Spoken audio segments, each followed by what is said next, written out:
Babylon 5. ಈ case ಸುಖಾಂತ್ಯ ಆಗಿದೆ. ಕೊನೆಗೂ ಹೆತ್ತವರ ಮಡಿಲನ್ನ ಸೇರಿದ್ದಾನೆ ಬಾಲಕ ದಿಗಂತ್. ಹೈಕೋರ್ಟ್ನಲ್ಲಿ ಹೆಬಿಯಸ್ ಕಾರ್ಪಸ್ ಕೂಡ ಅರ್ಜಿ ವಿಚಾರಣೆ ನಡೀತು. ಅದು ಇತ್ಯರ್ಥ ಆಯಿತು. ಮೊದಲು ಹಠ ಮಾಡಿದ್ದ, ನಾನು ಮನೆಗೆ ಹೋಗಲ್ಲ ಅಂಥೇಳಿ. ಈಗ ಅವ್ರ ತಾಯಿ ಮಡಿಲು ಸೇರಿದ್ದಾನೆ ಬಾಲಕ ದಿಗಂತ್. ನಾಪತ್ತೆಯಾಗಿದ್ದ ಬಾಲಕ 15 ದಿನಗಳ ಬಳಿಕ ಮರಳಿ ಮನೆಗೆ ಹೋಗಿದ್ದಾನೆ. ಫೆಬ್ರವರಿ 25ಕ್ಕೆ ಇವನು ಮಿಸ್ ಆಗಿದ್ದು. ನಿನ್ನೆ ಸಭೆ ನಡೆಸಿತು ಮಕ್ಕಳ ಕಲ್ಯಾಣ ಸಮಿತಿ, ಅಂದರೆ CWC. ಸಭೆ ಬಳಿಕ ದಿಗಂತ್ ಮರಳಿ ಪೋಷಕರನ್ನ ಸೇರಲು ಅನುಮತಿಯನ್ನು ಕೂಡ ಕೊಡಲಾಯಿತು. ಹೈಕೋರ್ಟ್ ಕೂಡ ಹೇಳಿತ್ತು, ಅಲ್ಲಿ CWC ಸಭೆ ಏನಾಗುತ್ತೋ ಅದ್ರ ಮೇಲೆ ಡಿಪೆಂಡ್ ಆಗುತ್ತೆ ಅಂಥೇಳಿ. ದಿಗಂತನ್ನ ಪೋಷಕರಿಗೆ ಒಪ್ಪಿಸಲು ಸಮ್ಮತಿಸಿದ್ದಾರೆ ಬಂಟ್ವಾಳ ಪೊಲೀಸರು. ಆದರೆ ಅಫಿಡವಿಟ್ ಸಲ್ಲಿಕೆ ವೇಳೆ ದಿಗಂತ್ ಮನೆಗೆ ಹೋಗಲು ಒಪ್ಪುತ್ತಿಲ್ಲ ಅಂತ ಉಲ್ಲೇಖ ಮಾಡಿದ್ದಾರೆ. ಹೀಗಾಗಿ ಮಕ್ಕಳ ಕಲ್ಯಾಣ ಸಮಿತಿ ನಿರ್ಧಾರಕ್ಕೆ ಕೋರ್ಟ್ ಬಿಟ್ಟಿತ್ತು. ಅಫಿಡವಿಟ್ನಲ್ಲಿ ಹೇಳಿದ್ರು ದಿಗಂತ್ ಮನೆಗೆ ಹೋಗಕ್ಕೆ ಒಪ್ತಾ ಇಲ್ಲ ಅಂತೇಳಿ ಪೊಲೀಸರು. ನಿನ್ನೆ ಸಭೆ ಆದಮೇಲೆ ತಾಯಿ ಜೊತೆಗೆ ಮನೆಗೆ ಕಳಿಸ್ಕೊಟ್ಟಿದ್ದಾರೆ. ಯಾಕಂದರೆ ಬಹಳ ಅನುಮಾನಗಳಿತ್ತು. ಈ ದಿಗಂತ ನಾಪತ್ತೆ ಪ್ರಕರಣದ ಹಿಂದೆ ಹಲವು ಆಯಾಮಗಳಲ್ಲೂ ಕೂಡ ಪೊಲೀಸರು ತನಿಖೆಯನ್ನು ಮಾಡಿದರು. TV5 ನಿರಂತರವಾಗಿ ಈ ಸುದ್ದಿಯನ್ನು ಫಾಲೋ ಅಪ್ ಮಾಡಿಕೊಂಡು ಬರ್ತಾ ಇತ್ತು. ಟ್ವಿಸ್ಟ್ಗಳು ಸಿಗ್ತಾ ಹೋಗ್ತಾ ಇತ್ತು. ಕೊನೆಗೂ ಸುಖಾಂತ್ಯ ಕಂಡಿದೆ ಈ ಪ್ರಕರಣ. ಯಾಕೆ ದಿಗಂತು ಮನೆಗೆ ಹೋಗೋಕೆ ಒಪ್ತಾ ಇಲ್ಲ, ಹಠ ಮಾಡ್ತಾ ಇದ್ದಾನೆ? ಎಕ್ಸಾಮ್ ಭಯ ಏನಿರಲಿಲ್ಲ ಅಂತ ಮತ್ತೆ ತಾಯಿ ಮುಂದೆ ಹೇಳ್ದ. ಬೇರೆಯದು ಕೂಡ ಕಾರಣ ಇರ್ಬೋದು ಅನ್ನುವಂಥ ಅನುಮಾನಗಳಿತ್ತು. ಈಗ ಆತನಿಗೆ ಕೌನ್ಸಿಲಿಂಗ್ ಮಾಡಿದ್ದಾರೆ ಮಕ್ಕಳ ಕಲ್ಯಾಣ ಸಮಿತಿ. ಏನಿದೆ ಹೇಬಿಯಸ್ ಕಾರ್ಪಸ್ ಅರ್ಜಿ ವಿಚಾರಣೆ ನಡೆಸ್ತು. ಬಟ್ ಅಫಿಡವಿಟ್ನಲ್ಲಿ ಈತ ಮನೆಗೆ ಹೋಗಲಿಕ್ಕೆ ಒಪ್ತಾ ಇಲ್ಲ ಅಂತೇಳಿ ಉಲ್ಲೇಖ ಮಾಡಿದರು. ಕೋರ್ಟು ಆ ಒಂದು ಸಮಿತಿಗೆ ಬಿಟ್ಟಿತ್ತು, ಅವ್ರ ನಿರ್ಧಾರಕ್ಕೆ ಬಿಟ್ಟಿತ್ತು. ಬಟ್ ಅಂತೂ ಇಂತೂ ಮನವೊಲಿಸಿ ತಾಯಿ ಜೊತೆಗೆ ಅವನಿಗೆ ಕಳಿಸ್ಕೊಟ್ಟಿದ್ದಾರೆ.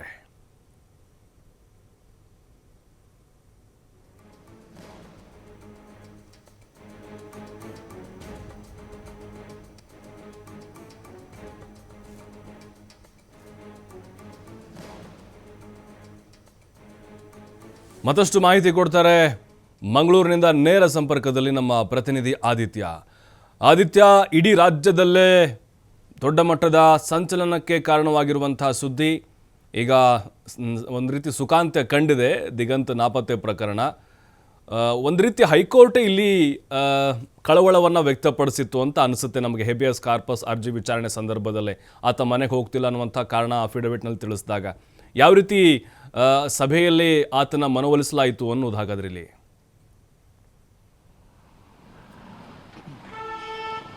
ಪ್ರಭು, ನಿಜಕ್ಕೂ ಕೂಡ ಇಡೀ ರಾಜ್ಯಾದ್ಯಂತ ಒಂದು ಸಂಚಲನವನ್ನು ಸೃಷ್ಟಿ ಮಾಡಿದಂಥ ಪ್ರಕರಣ ದಿಗಂತ್ ನಾಪತ್ತೆ ಪ್ರಕರಣ.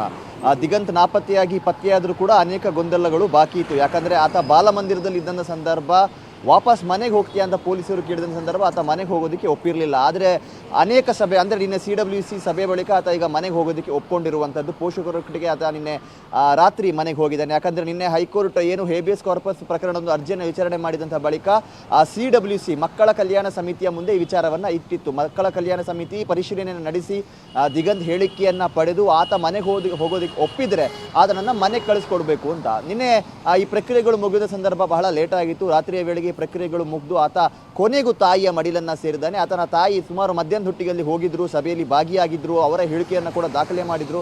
ಆ ಬಳಿಕ ದಿಗಂತ ಆತನ ತಾಯಿಯನ್ನು ಸೇರಿ ಈಗ ಆತ ಮನೇಲಿದ್ದಾನೆ. ಈಗ ಸದ್ಯ ಮನೆಯಲ್ಲಿ ಆತ ವಿಶ್ರಾಂತಿಯನ್ನು ಪಡಿತಾ ಇದ್ದಾನೆ ಅನ್ನೋಂಥ ಮಾಹಿತಿ ಇದೆ. ಯಾಕಂದರೆ ನಿನ್ನ ಆತ ಏನೋ ಪೋಷಕರ ಹತ್ರ ಹೋದ, ಅಂದರೆ ಹೈಕೋರ್ಟ್ ಕೂಡ ನಿನ್ನೆ ಹೇಳಿತ್ತು ಪೋಷಕರಿಗೆ ಯಾವುದೇ ಕಾರಣಕ್ಕೂ ಕೂಡ ಪರೀಕ್ಷೆ ವಿಚಾರದಲ್ಲಿ ಯಾಕೆ ಒತ್ತಡ ಹಾಕ್ತೀರಾ, ಅವನ ಪರೀಕ್ಷೆ ವಿಚಾರದಲ್ಲಿ ಒತ್ತಡವನ್ನು ಹಾಕಬೇಡಿ ಅನ್ನೋಂಥ ರೀತಿಯಲ್ಲಿ. ಮತ್ತು ನಿನ್ನೆ ನಡೆದಂಥ ಸಭೆಯಲ್ಲೂ ಕೂಡ ಇದೇ ವಿಚಾರವನ್ನು ಪ್ರಸ್ತಾಪ ಮಾಡಲಾಗಿತ್ತು. ಆತನಿದೀಗ ಸಣ್ಣ ವಯಸ್ಸು, ಈಗ ನಡೆದಂಥ ಒಂದು ಘಟನೆಗಳಿಂದ ಕೂಡ ಆತನ ಮನಸ್ಸಿಗೆ ಒಂದು ರೀತಿ ಆಘಾತವಾಗಿರೋ ಸಾಧ್ಯತೆ ಇದೆ. ಆತನಿಗೆ ಒಂಚೂರು ಸಮಯವನ್ನು ನೀಡುವಂಥ ಅವಶ್ಯಕತೆ ಕೂಡ ಇದೆ. ಆತನೇ ಚೇತರಿಸಿಕೊಳ್ಳಿ, ಆತನೇ ಯಥಾಸ್ಥಿತಿಗೆ ಬರಲಿ ಅನ್ನುವಂಥ ರೀತಿಯಲ್ಲಿ. ಹಾಗಾಗಿ ಪೋಷಕರು ಕೂಡ ನಿನ್ನೆ ಆತನನ್ನು ಮನೆ ಕರ್ಕೊಂಡು ಬಂದಿದ್ದಾರೆ. ಮನೆಯಲ್ಲಿ ಈಗ ಆತ ವಿಶ್ರಾಂತಿಯನ್ನು ಪಡಿತಾ ಇದ್ದಾನೆ ಅಂತ ಹೇಳಲಾಗ್ತಾ ಇದೆ. ಮತ್ತು ಆತನ ಬಳಿಯಲ್ಲೂ ಕೂಡ ಈ ವಿಚಾರ ಬಗ್ಗೆ ಅವರು ಡಿಸ್ಕಸ್ ಮಾಡ್ತಾ ಇಲ್ಲ. ಯಾಕೆ ಮನೆಗೆ ಬಿಟ್ಟು ಹೋದೆ, ಏನು ಕಾರಣ, ಏನು ಸಮಸ್ಯೆ, ಯಾವುದ್ರ ಬಗ್ಗೆ ಕೂಡ ಅವರು ಡಿಸ್ಕಸ್ ಮಾಡ್ತಾ ಇಲ್ಲ. ಸ್ವಲ್ಪ ದಿನದ ಮಟ್ಟಿಗೆ ಆತನಷ್ಟೇ ಆತ ಇರಲಿ ಅನ್ನುವಂಥ ರೀತಿಯಲ್ಲೂ ಕೂಡ ಅವರು ನಿರ್ಧಾರಕ್ಕೆ ಬಂದಿದ್ದಾರೆ ಅಂತ ಹೇಳಲಾಗ್ತಾ ಇದೆ. ಮತ್ತು ಈಗಾಗಲೇ ಆತನ ಪರೀಕ್ಷೆ ವಿಚಾರಕ್ಕೆ ಸಂಬಂಧಪಟ್ಟ ಹಾಗೆ ಕೂಡ ಈಗ ಪರೀಕ್ಷೆ ಮುಗಿತಾ ಬರ್ತಾ ಇದೆ. ಅಂದರೆ ಒಂದಿಷ್ಟು ಪರೀಕ್ಷೆ ಮಿಸ್ ಆಗಿರುವಂಥದ್ದು. ಹಾಗಾಗಿ ಮತ್ತೆ ಆತ ಪರೀಕ್ಷೆಯನ್ನು ಬರೀಬೇಕಾಗಿದೆ. ಆದರೆ ಈಗ ಈ ವರ್ಷ ಪರೀಕ್ಷೆಯನ್ನು ಬರೆಯುವಂಥದ್ದು ಬೇಡ ಅನ್ನುವಂಥದ್ದು ಬಹುತೇಕ ಅವರು ನಿರ್ಧಾರ ಮಾಡಿರುವಂಥದ್ದು. ಮತ್ತೆ ಆತನ ವಿದ್ಯಾಭ್ಯಾಸ ಏನಿದೆ, ಆತ ದ್ವಿತೀಯ PUC ವಿದ್ಯಾಭ್ಯಾಸವನ್ನು ಮಾಡ್ತಾ ಇದ್ದ. ಆತ ಮೊದಲಿಂದನೇ ಆ ದ್ವಿತೀಯ PUCಯನ್ನು ಮತ್ತೆ ರಿಸ್ಟಾರ್ಟ್ ಮಾಡಲಿ, ಫ್ರೆಶ್ ಆಗಿ ಸ್ಟಾರ್ಟ್ ಮಾಡಲಿ, ಸ್ವಲ್ಪ ಟೈಮ್ ತೆಗೆದುಕೊಳ್ಳಿ ಅನ್ನುವಂಥ ರೀತಿಯ ನಿರ್ಧಾರಕ್ಕೂ ಕೂಡ ಅವರು ಬಂದಿದ್ದಾರೆ ಅಂತ ಹೇಳಲಾಗ್ತಾ ಇದೆ. ಸದ್ಯ ಈಗ ಆತ ಪೋಷಕರ ಜೊತೆ ಆತನ ಒಂದು ಮನೆಯಲ್ಲೇ ಇದ್ದಾನೆ ಅನ್ನುವಂಥ ಮಾಹಿತಿ ಇದೆ ಪ್ರಭು. ಆದಿತ್ಯ, ಬಟ್ ಒಂದು ಇಲ್ಲಿ ಇಷ್ಟೆಲ್ಲ ಆಯಿತು, 15 ದಿನ ಆದಮೇಲೆ ತಾಯಿಯ ಮಡಿಲನ್ನ ಸೇರಿದ್ದಾನೆ ದಿಗಂತ್. ಓಕೆ, ಸಾಕಷ್ಟು ರೀತಿಯಾದಂತಹ ಟ್ವಿಸ್ಟ್ಗಳು ಸಿಗ್ತಾ ಹೋಯಿತು ಈ ಪ್ರಕರಣಕ್ಕೆ ಸಂಬಂಧಪಟ್ಟಂತೆ. ಕೊನೆಗೂ ಸತ್ಯ ಗೊತ್ತಾಗಲಿಲ್ಲ, ಮನೆ ಬಿಟ್ಟು ಹೋಗಿದ್ದು ಯಾಕೆ ಅಂಥೇಳಿ. ಅಂದರೆ ಅಧಿಕೃತ ಕಾರಣ ಗೊತ್ತಾಗಲಿಲ್ಲ ಅನ್ನೋದು ಬಹಳ ಸ್ಪಷ್ಟವಾಗಿದೆಯಾ ಅಂತ ಇಲ್ಲಿ? ನಿಜಕ್ಕೂ ಕೂಡ ಪ್ರಭು, ಯಾಕಂದರೆ ಪೊಲೀಸರು ಕೊಟ್ಟಂಥ ಮಾಹಿತಿ ಪರೀಕ್ಷೆಯ ಭಯದಿಂದ ಆತ ಮನೆ ಬಿಟ್ಟು ಹೋಗಿದ್ದ ಅಂತ. ಮತ್ತು ಕುಟುಂಬಸ್ಥರು ಹೇಳಿದಂಥ ಒಂದಿಷ್ಟು ಮಾತುಗಳು ಏನು ಅಂದರೆ, ಆತ ಕೇವಲ ಪರೀಕ್ಷೆಗೆ ಭಯ ಬಿದ್ದು ಹೋಗಿರ್ಲಿಕ್ಕಿಲ್ಲ ಅನ್ನುವ ರೀತಿಯ ಒಂದು ಹೇಳಿಕೆಗಳನ್ನು ಕೊಟ್ಟಿದ್ದಾರೆ. ಯಾಕಂದರೆ ಈ ಪೋಷಕರು ಆತನ ಏನು ಬಾಲಮಂದಿರದಲ್ಲಿ ಆತ ಇದ್ದ ಆ ಸಂದರ್ಭ ಹೋಗಿ ಅವನನ್ನು ಭೇಟಿ ಮಾಡೋ ಸಂದರ್ಭದಲ್ಲೂ ಕೂಡ ಆತ ಇದೇ ವಿಚಾರವನ್ನು ಉಲ್ಲೇಖ ಮಾಡಿದ್ದ ಅಂತ ಹೇಳಲಾಗ್ತಾ ಇತ್ತು. ಅಂದರೆ ಕೇವಲ ಪರೀಕ್ಷೆಯ ಭಯಕ್ಕೋಸ್ಕರ ನಾನು ಮನೆ ಬಿಟ್ಟು ಹೋಗ್ತೀನಿ ಅನ್ನುವ ರೀತಿಯ ಪ್ರಶ್ನೆಯನ್ನು ಆತ ಪೋಷಕರಿಗೆ ಮಾಡಿದ. ಹಾಗಾಗಿ ಪೋಷಕರಿಗೂ ಒಂದು ರೀತಿಯ ಆತಂಕ ಇತ್ತು, ಇದು ಕೇವಲ ಪರೀಕ್ಷೆಯ ಭಯಕ್ಕೆ ಮಾತ್ರ ಆತ ಹೋಗಿಲ್ಲ ಅನ್ನುವಂಥದ್ದು. ಆದರೆ ತನಿಖೆಯ ವೇಳೆಯಲ್ಲಿ ಒಂದಿಷ್ಟು ವಿಚಾರಗಳು ಬೆಳಕಿಗೆ ಬಂದಿತ್ತು. ಆತ ಡ್ರೆಸ್ಸನ್ನು ತೆಗೆದುಕೊಂಡು ಹೋಗಿರಲಿಲ್ಲ ಅಂತ ಹೇಳಲಾಗ್ತಾ ಇತ್ತು. ಆದರೆ ಆತ ಡ್ರೆಸ್ಸನ್ನು ತೆಗೆದುಕೊಂಡು ಹೋಗಿದ್ದ, ಆ ಟೋಪಿಯನ್ನು ತೆಗೆದುಕೊಂಡು ಹೋಗಿದ್ದ ಮತ್ತು ಚಪ್ಪಲಿಯನ್ನು ಅಲ್ಲೇ ಬಿಟ್ಟು ಬೇರೆ ಶೂ ಧರಿಸ್ಕೊಂಡು ಹೋಗಿದ್ದ. ಹಾಗಾದರೆ ಆತ ಯಾಕೆ ಈ ನಿರ್ಧಾರಕ್ಕೆ ಬಂದ? ಹೀಗೆ ಹಲವು ಗೊಂದಲಗಳು ಇದೆ. ಒಂದು ಕಡೆಯಿಂದ ಪೊಲೀಸ್ ವರ್ಷನ್ ಆದರೆ ಆತ ಪರೀಕ್ಷೆ ಭಯದಿಂದ ಹೋಗಿದ್ದಾನೆ ಅಂತ ಆದರೆ, ಇನ್ನೊಂದು ಕಡೆಯಿಂದ ಪೋಷಕರು ಆ ರೀತಿ ಏನು ಇರಲಿಕ್ಕಿಲ್ಲ ಅನ್ನುವ ರೀತಿಯ ವಿಚಾರಗಳನ್ನು ಕೂಡ ವ್ಯಕ್ತಪಡಿಸ್ತಾ ಇದ್ದಾರೆ. ಮತ್ತು ಈಗಲೂ ಕೂಡ ಒಂದು ಮೂರನೇ ವ್ಯಕ್ತಿಯ ಕೈವಾಡ ಇದರಲ್ಲಿ ಇರಬಹುದು, ಆತ ಯಾವುದೋ ಒಂದು ಟ್ರಾಫಿಕ್ಗೆ ಸಿಲುಕಿರಬಹುದು, ಏನೋ ಒಂದು ಒತ್ತಡದಲ್ಲಿ ಆತ ಇರಬಹುದು ಅನ್ನೋ ರೀತಿಯ ಅನುಮಾನಗಳನ್ನು ಕೂಡ ವ್ಯಕ್ತಪಡಿಸ್ತಾ ಇದ್ದಾರೆ. ಆದರೆ ಈಗ ವಿಚಾರಣೆಯನ್ನು ಮುಂದೂಡಲಾಗಿದೆ. ಈ ಮಧ್ಯದಲ್ಲಿ ದಿಗಂತೆ ಸತ್ಯಾಸತ್ಯತೆ ಏನು ಅಂತ ಹೇಳಬೇಕಾಗಿರುವಂಥದ್ದು. ಆದರೆ ಸದ್ಯದ ಪರಿಸ್ಥಿತಿಯಲ್ಲಿ ಆತನ ಮೇಲೂ ಕೂಡ ಹೆಚ್ಚು ಒತ್ತಡವನ್ನು ಹೇರುವಂಥ ಪರಿಸ್ಥಿತಿ ಇಲ್ಲ.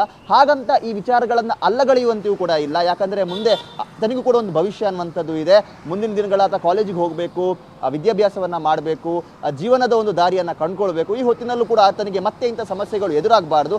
ಹಾಗಾಗಿ ಮುಕ್ತವಾಗಿ ಏನಾದರೂ ಗೊಂದಲಗಳು ಇದ್ದರೆ, ಹೇಳೋದಕ್ಕೆ ಅಸಾಧ್ಯವಾಗಿರುವಂಥ ವಿಚಾರಗಳು ಇದ್ದರೆ ಇದನ್ನು ಪ್ರಸ್ತಾಪ ಮಾಡಬೇಕಾಗಿರುವಂಥ ಒಂದು ಅವಶ್ಯಕತೆ ಕೂಡ ಇದೆ. ಆದರೆ ಅದಕ್ಕೊಂದು ಸಮಯ ಅನ್ನುವಂಥದ್ದು ಕೂಡ ಬರಬೇಕಾಗಿದೆ. ಹಾಗಾಗಿ ದಿಗಂತನ ಪ್ರತಿಕ್ರಿಯೆ ಏನು ಅನ್ನೋದಕ್ಕೆ ಪೋಷಕರು ಕಾಯ್ತಾ ಇದ್ದಾರೆ. ಅವರಾಗಿ ಆತನ ಮನಸ್ಸಿನಲ್ಲಿರುವಂಥ ಭಾವನೆಗಳು ಏನು ಅದನ್ನು ಕೆದಕೋದಕ್ಕೆ ಅವರು ಹೋಗ್ತಾ ಇಲ್ಲ. ಸ್ವಲ್ಪ ದಿನದ ಮಟ್ಟಿಗೆ ಆತನ ಅವನಿಗೊಂದು ನಾವು ಟೈಮನ್ನು ಕೊಡ್ತೀವಿ. ಆತನ ಮನಸ್ಥಿತಿ ಯಥಾಸ್ಥಿತಿಗೆ ಬಂದ ಬಳಿಕ ಆತನೇ ನಮ್ಮ ಹತ್ರ ಆ ವಿಚಾರಗಳನ್ನು ಹಂಚಿಕೊಳ್ಳಿ ಅನ್ನೋ ರೀತಿಯ ನಿರ್ಧಾರಕ್ಕೂ ಕೂಡ ಪೋಷಕರು ಬಂದಿರುವಂತಿದೆ ಪ್ರಭು. ಥ್ಯಾಂಕ್ ಯು ಆದಿತ್ಯ ತಮ್ಮೆಲ್ಲ ಮಾಹಿತಿಗಾಗಿ.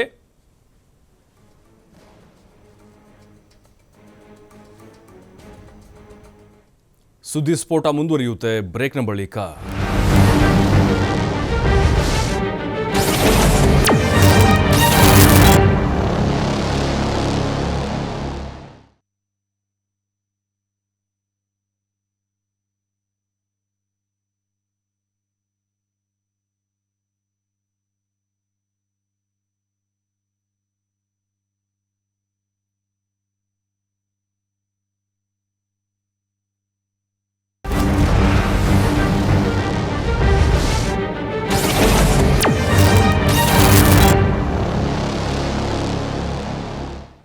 ಬೆಳಗಾವಿಯಲ್ಲಿ ಗ್ರಾಮ ಪಂಚಾಯಿತಿ ಕಚೇರಿಗೆ ನುಗ್ಗಿ ಧಮಕಿ ಹಾಕಿದ ಪ್ರಕರಣಕ್ಕೆ ಸಂಬಂಧಪಟ್ಟಂತೆ ಪಿಡಿಒಗೆ ಧಮಕಿ ಹಾಕಿದ್ದ ಮರಾಠಿ ಯುವಕನನ್ನ ಬಂಧಿಸಲಾಗಿದೆ. ಮೊನ್ನೆ ಕಂಡಕ್ಟರ್ ಆಯಿತು, ದೊಡ್ಡ ಮಟ್ಟದ ಆಕ್ರೋಶಕ್ಕೆ ಗುರಿಯಾಗಿದ್ರು ಅವರು. ಮರಾಠಿ ಕೆಲ ಪುಂಡರು ಈಗ ಪಿಡಿಒಗೆ ಧಮಕಿ ಹಾಕಿದ್ದ ಇವನು ಮರಾಠಿ ಪುಂಡ. ಅವನನ್ನು ಬಂಧಿಸಿದ್ದಾರೆ. ಕೀಣೆ ಗ್ರಾಮದ ತಿಪ್ಪಣ್ಣ ಡೋಕ್ರೆ ಬಂಧಿತ ಆರೋಪಿಯಾಗಿದ್ದಾನೆ. ಅರೆಸ್ಟ್ ಮಾಡಿ ಹಿಂಡಲಗಾಯಿ ಜೈಲಿಗೆ ಕಳಿಸಿದ್ದಾರೆ ಪೊಲೀಸರು. ಒಳ್ಳೆ ಕೆಲಸ. ಪಿಡಿಒ ನಾಗೇಂದ್ರ ಪತ್ತಾರ್ಗೆ ಅವಾಚ್ಯವಾಗಿ ನಿಲ್ಲಿಸಿದ್ದ ಇವನು. ಮರಾಠಿ ಭಾಷೆಯಲ್ಲೇ ಎಣ್ಣೆ ಹೊಡ್ಕೊಂಡು ಬಂದು ಆವಾಜ್ ಹಾಕಿದ್ದ. ಮರಾಠಿ ಮಾತನಾಡಬೇಕಂತ ಇವನಿಗೆ. ಈ ಬಗ್ಗೆ ಬೆಳಗಾವಿ ಗ್ರಾಮೀಣ ಠಾಣೆಗೆ ದೂರು ನೀಡಿದ್ರು ಪತ್ತಾರ್ ಪಿಡಿಒ. ನೋಡಿ, ಪದೇ ಪದೇ ಬೆಳಗಾವಿಯಲ್ಲಿ ಮರಾಠಿ ಪುಂಡರ ಹಾವಳಿ ಜಾಸ್ತಿ ಆಗ್ತದೆ ಭಾಷಾ ವಿಚಾರಕ್ಕೆ ಸಂಬಂಧಪಟ್ಟಂತೆ. ಆ ಪತ್ತಾರ್ ಏನಿದ್ದಾರೆ ಪಿಡಿಒ, ಅವ್ರಿಗೆ ಬಿಗ್ ಸೆಲ್ಯೂಟ್. ಯಾಕಂತ ಹೇಳಿದ್ರೆ ಕನ್ನಡಾಭಿಮಾನವನ್ನು ಮೆರೆದಿದ್ದಾರೆ. ಬೇರೆ ಯಾರಾದರೂ ಆಗಿದ್ರೆ ಮರಾಠಿಯಲ್ಲೇ ಉತ್ತರ ಕೊಡ್ತಾ ಇದ್ರು ನಮ್ಮ ಕನ್ನಡಿಗರು ಕೆಲವು. ಅವನು ಮರಾಠಿಯಲ್ಲಿ ಮಾತಾಡಿದ್ರೆ ಇವನು ಮರಾಠಿನೇ, ಅವನು ಹಿಂದಿ ತೆಲುಗು ತಮಿಳು ಮಾತಾಡಿದ್ರೆ ಇವರು ಅದೇ ಭಾಷೆಯಲ್ಲಿ ವಾಪಸ್ ಮಾತಾಡುವಂಥದ್ದು ನಾವು ನೋಡ್ತಾ ಇರ್ತೀವಿ. ಆದರೆ ಅವನು ಹಾಗೆ ಮಾಡಲಿಲ್ಲ. ಕನ್ನಡ ಮಾತಾಡು, ಇದು ಕರ್ನಾಟಕ ಅಂತ ಹೇಳಿದ್ದಾನೆ. ಈಗ ಅವನನ್ನು ಬಂಧಿಸಿ ಜೈಲಿಗೆ ಕಳುಹಿಸಿದ್ದಾರೆ. ನೋಡಿ, ಪ್ರತಿಯೊಂದು ಹಂತದಲ್ಲೂ ಪ್ರತಿಯೊಂದು ಗ್ರಾಮದಲ್ಲೂ ಕೂಡ ಈ ರೀತಿಯಾದಂತಹ ಬೆಳವಣಿಗೆಗಳಾಗಬೇಕು. ಏನು ಮಾಡಿಬಿಟ್ಟಿದ್ದಾರೆ, ಆರಂಭದಿಂದಲೂ ಅವ್ರನ್ನ ತಲೆ ಮೇಲೆ ಹೊತ್ತುಕೊಂಡು ಬಂದಿದ್ದಾರೆ. ಹಾಗಾಗಿನೇ ಅವರೆಲ್ಲ ನಮ್ಮನ್ನು ಹೊಡಿತಾ ಇದ್ದಾರೆ, ಕನ್ನಡಿಗರನ್ನ ತಲೆ ಮೇಲೆ ಹೊತ್ತು ಮೆರೆಸ್ತಾ ಇದ್ದಾರೆ.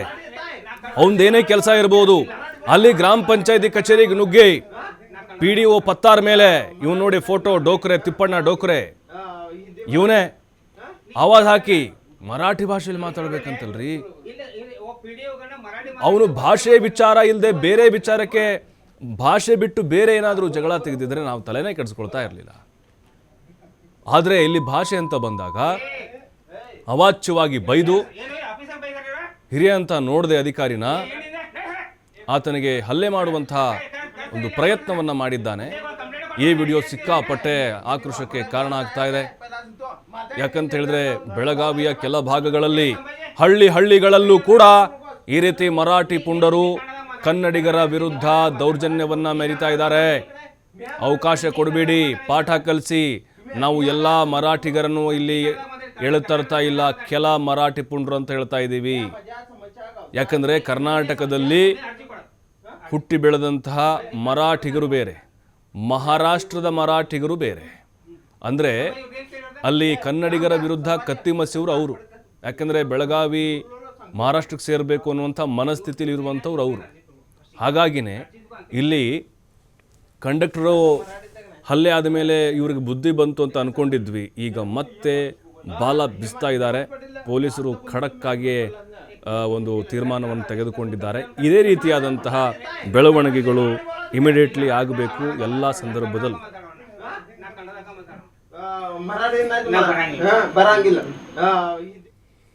ಇದು TV5 ವರದಿಯ ಬಿಗ್ ಇಂಪ್ಯಾಕ್ಟ್ ಸ್ಟೋರಿ. ಹೆದ್ದಾರಿ ನಡುವಿನ